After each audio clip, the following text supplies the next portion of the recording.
Kam jirtu hordoftoota qayyomtoonni chaanaalii kana har'as barnoota faayitanii kutaatti aanu qabannee walitti deemneeti jirra. Har'aan tan kan waliin ilaallu waa'ee waa'ee luppiitti faayitaa waa'ee luppii statementii jechuudha. Waa'ee luppiin faayitanii keessatti silaan hojii repeatedly execute target statementii kenname tokko irra deddeebi'uudhaan execute akka godhuuf kan nu fayyadu jechuudha. Hamma conditionii nuti kennee sun true ta'u jechuudha. Syntaxiin isaa while jennet expressionii jechuun himicha while kana dhugoomsu ta'uu qaba jechuudha. Eegasii statementii while keessa jiru san execute godhe jechuudha. Kuni syntaxii while loopiiti jedhama jechuudha. Statement jechuun inni kuni is maybe single statement tokko ta'uu danda'a yookaan block of statement ta'uu danda'a jechuudha. Kanaaf condition may be any expression. Condition nuti asitti kan kuni expressionii keenya kan nuti kan fedhe ta'uu danda'a inni kennama keenya irratti hundaa'e jechuudha. Inni true is any non-zero value. Hamma while loopin yookaan expression amma asitti kan hundatti true ta'etti statementiin as keessa jiru kan irra deddeebiidhaan execute ta'u jechuudha. Loop iterate while condition is true. Hamma condition sun true ta'etti irra deddeebiidhaan kan execute godhu jechuudha. Kan amma flow diagramii while loopin akkamitti hojjetama kan jiru kan nuti argisu jechuudha jalqaba irratti while expressionii kennaa fi expressionii kan san irratti hundaa'uudhaan statementicha keessa jiran execute godhe jechuudha. Jalqaba asirraa yoo ta'u conditionii nuti asitti kennu condition jechuun expressioniidha isa nuti kennu jechuudha. Hamma expression yookaan conditioniin kun true ta'utti koodii as keessa jiru san ni hojjeta jechuudha. If conditionii nuti kennu sun true ta'ee conditional koodii yookaan statementii isa jenneen kan while loop jalatti argamu kana execute godhe jechuudha. Yoo inni kun false ta'e immoo if condition is false yoo ta'u hin xumurama loopin execute ta'u yookaan run ta'u ni dhaabbata jechuudha. Hamma loopin keenya hin dhaabbannetti jechuun hamma conditionii keenya true ta'utti isa kana irra deddeebiidhaan execute godhe jechuudha. Sararri kun kan argisiisu irra deddeebiidhaan while loopin keenya sun execute ta'uu isaa argisiisa jechuudha. Kuni akkamitti akka hojjetu flow diagramiidhaan yoo argisiisnu jechuudha. Taansuudhaan amma example tokko fudhachuudhaan kan waliin ilaallu ta'a jechuudha. Amma gara koodiitti deemuudhaan jalatti rangoodha example kan waliin ilaallu ta'a jechuudha. Fakkeenyaaf example kana yoo kan fudhannu ta'e tokkoffaarratti i jechuun variableedha. Waan value nuti variable kanaaf kennu jechuudha. Equal kun mallattoo assignment jennee jirra. Video isa dabre keessatti jechuudha. Warri isa san ilaalu waa'ee variableedha irra deebitanii san ilaaluu qabdan jechuudha. While I less than 11 i keenya irra xiqqaa 10 yoo ta'u kan amma akka nu salphatuuf shangoonee haa ilaallu. Ayin keenya irra xiqqaa 5 yoo ta'e kan jechuun ayin jalqaba tokko ture ayin irra xiqqaa 5 jechuun tiruudha jechuudha. Conditionii yaamane kun yookaan expressionii yaama jechuudha. Inni asitti kan kun amma gatiin ayin keenyaa waan ta'eef tiruudha jechuudha. Print ayi jenneen ayi nuuf baase jechuudha. Ergasii ayin keenya ayi plus 1 takkaan dabalaa deeme jechuudha. Isa kanamee output isaa barreessinaa haa deemnu fakkeenyaaf. Notepad irratti output isaa barreessaa yoo deemnu eegasii isa nuti ergannuu fi kan rangoon ergannu wal bira qabaa deemna jechuudha. Ayin tokkoffaarraa eegala. Eegasii ayin less than 5 dha sirriidha. Print ayi jennee jirra. Kana jechuun print ayi yoo jennu ayin keenya tokko ture waan ta'eef tokko ni baha jechuudha. Tokko ni baha. Ergasii yeroo itti aanuuf ammoo ayin ayi plus 1. Ayin tokko ture tokko irratti tokko dabalii jechuudha. Ayi plus 1.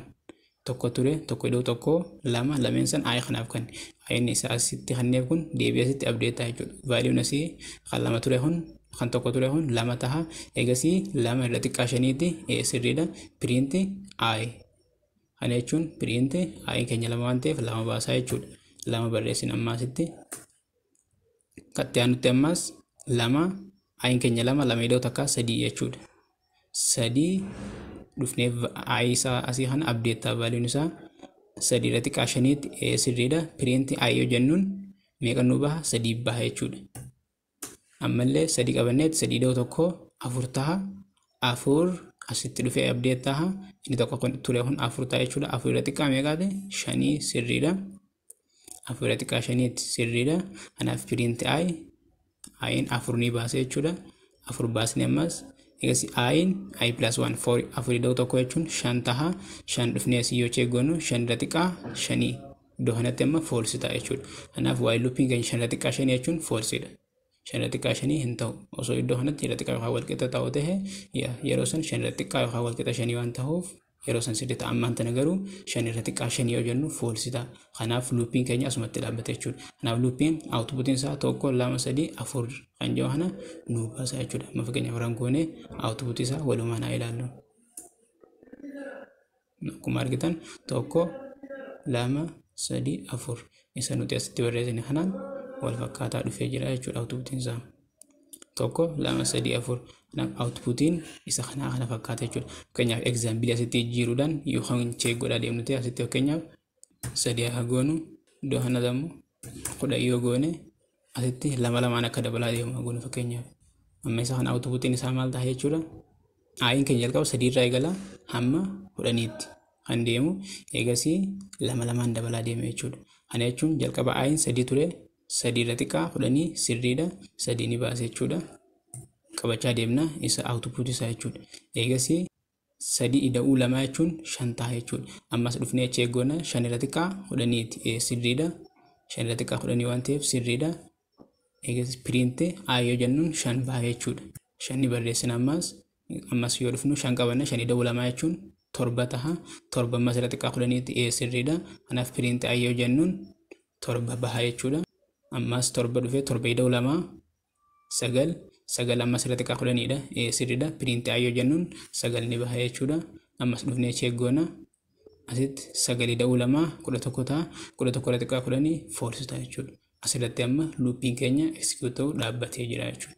Kanaaf outputiin keenya 3 5 7 9 ta'a jechuudha. Execute goonee haalalloo amma isa kana fakkeenyaaf 3 5 7 9 qofa nu baase jechuudha. Amma fakkeenyaaf iddoo kana jirre whilein keenya hamma expressioniin kun true ta'utti execute ta'aa jennee jechuudha. Iddoo kana 5 goonee as iddoo mallattoo pilaasiidha kana minus yoo goone fakkeenyaaf garaagarummaa jiru haa ilaallu.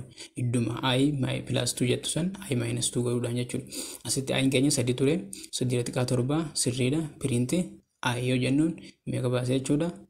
Print I yoo jennuun 3 nu baase jechuudha. Asitti 3 nu baase. Ammas dhufneeti I -2 jenneen.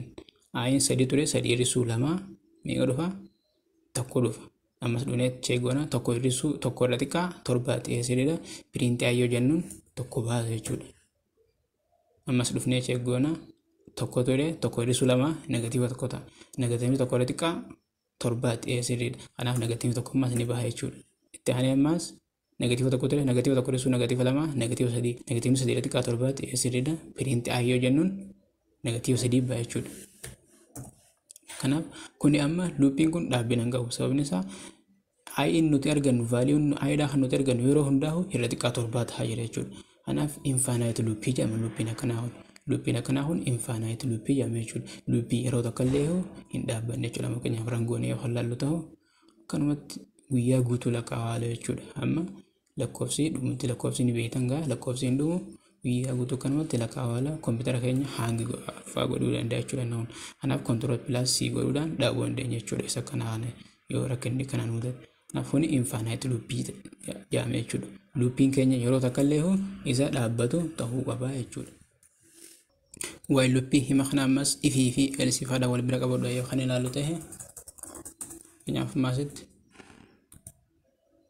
x equal with 5 parent I. Amma kana jechuun ayin 3 irraa jalqaba hamma 15tti deema jechuudha. If x in keenya equal 5 kahana. If x in keenya 5 ta'e jechuudha. Gatiin vaalii'uun x irraa yoo 5 haa ta'u ta'e parent I yoo san hin taane immoo I keenya dabalaa deema jechuudha. Kana jechuun amma asitti fakkeenyaaf akkan yoo kan goonu ta'e while I less than 15 jenneen I keenya irra xiqqaa 15 yoo ta'e if I greater than 10 vaaliiwwan I dha irra guddaa 10 yoo ta'e kana jechuun 10 fi 15 jidduu haa jiru jechuudha. Print I kana jechuun I keenya lama dabalaa waan deemuuf vaaliiwwan I dha kan 15 fi 10 jidduu jiru 11 fi 13 irratti amma 2 yoo daballu 15 ta'a. 15 is value isa dhumaa waan ta'eef 15 hin bahu jechuudha. Kun amma haala kanaan ifii fayyadamuu dandeenya jechuudha. Fakkeenya isa biraa yoo kan fayyadamnuti ammas elif dabaluudhaan ifii fi elif viidiyoo darbee keessatti ilaallee turre waa'ee isaa irra deebitanii namoonni isa ilaaluu yoo jiraate ilaaluu qabdan jechuudha. Akkamitti akka fayyadamnu maal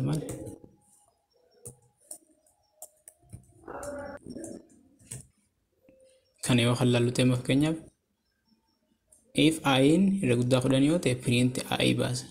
Yoo san hin taane immoo print ay jechuun value ay dhaa keenya isa hunda baasa jechuudha. Asitti fakkeenyaaf print ay times 2 jechuun ni dandeenya barbaanne ay times 2 jechuun ni dandeenya. Sana fakkeenyaaf rangoon yoo kan ilaallu ta'e jalqaba irratti kan nu baase 6. Sababni isaatiif ayin jalqaba 3 ture 3 irra xiqqaa 15 ta'e sirriidha. If ayin greater than 10 ayin irra guddaa 10 miti 3 jechuun kanaaf else bira dhufe jechuudha. Else print ay times 2 ayin value ay dhaa meeqa jechuudha 3 baay'isuu 2 jechuun 6 nu baasa jechuudha. Asitti itti aansuudhaan ayin keenya lamaan dabala. Ayin 3 ture 3 irratti 2 yoo daballu 3 irratti 2 yoo daballu 5 taha 5 irra guddaa 5 irra xiqqaa 15 sirriidha. 5 ammoo asitti irra guddaa 10 miti. Kanaaf ifii bira darbine jechuudha. Else bira dhufna print ay times 2 jechuun 5 baay'isuu 2 10 ta'a jechuudha. Itti aansuudhaan value ay dhaa lamaan dabala. Kana jechuun 5 ture 7 ta'a jechuudha. 7 irra xiqqaa malee 15 ta'e sirriidha. 7 irra xiqqaa 10 malee asitti immoo false ta'a jechuudha. If ay greater than 10 kan jechuun 7 irra guddaa 10 kan jechuun false ta'a. Kanaaf else bira dhufe jechuudha. Else bira dhufu ay times 2 jechuun ayin keenya 7 ture waan ta'eef 7 baay'isuu 2 14 baasa jechuudha. Itti aansuudhaan ayin keenya 9 ta'a asitti lamaan dabala waan ta'eef irra xiqqaa 15 sirriidha. 9 irra guddaa 10 miti. Asitti kanatti false ta'a. Eegasii else bira dhufe jechuudha. Else print ay times 2 jechuun 18 ta'a jechuudha. Eegasii ammas hin dhufna ayin keenya lamaan dabala. Lamaan dabala jechuun 10 ta'a 10 ta'a 15 sirriidha. If ay greater than 10 irra guddaa 10 sirriidha waan ta'eef print ay qofa nu baasa jechuudha. 10 baasa. Eegasii ayin keenya mas meeqaan dabala lamaan dabala deeme jechuudha. Ay times 2 kajuun ifif else keessa miti while keessa jira garuu. Kanaaf ay yeroon value ay dha yeroo hundahu yeroo nuti loopii kan hojjennu hundahu jijjiiramaa deeme jechuudha. Kanaaf ayin keenya 11 ture 11 irratti 2 yoo daballu 13 irratti xiqqaa 15 sirriidha. If ay greater than 10 13 irra guddaa 10 waan ta'eef print ay yoo jennuun 13 baasa jechuudha. Asitti itti aansuudhaan ayin lamaan dabala waan ta'eef 13 dabalamaa 15 ta'a 15 irra xiqqaa 15 false ta'a jechuudha. Loopiin keenya asirratti ni dhaabbata jechuudha. Viidiyoon arraabsinee qofa dhufe kana fakkaata. Torban viidiyoo biraatiin amma walitti agarrutti nagaatti tura.